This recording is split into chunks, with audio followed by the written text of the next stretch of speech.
Bu bir fərqindəlik, diqqət çəkmə videosudur. Diqqətləri mukovissidoz kistik fibrozis xəstəliyinə çəkmək istəyirik. Kistik fibrozis genetik nadir xəstəlik olub, sistem xəstəliyidir. Bütün orqanizmin, hüceyrənin xəstəliyidir.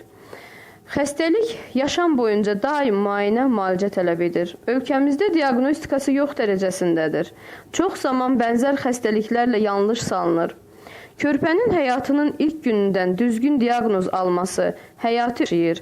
Erkən diaqnoz xəstənin sağlıqlı yaşayacağının qarantisidir. Səhiyyə Nazirliyinin diqqətini çəkmək istəyirik. Kistik fibrozisi tanıyın. Dünyada mövcud olan standart müayinə müalicə metodları vardır. Həmin müayinə müalicə metodlarından bizim də xəstələrimizin yararlanmasını istəyirik.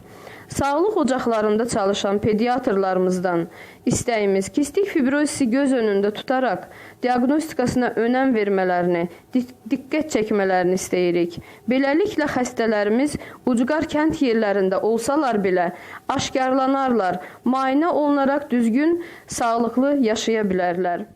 Səsimizə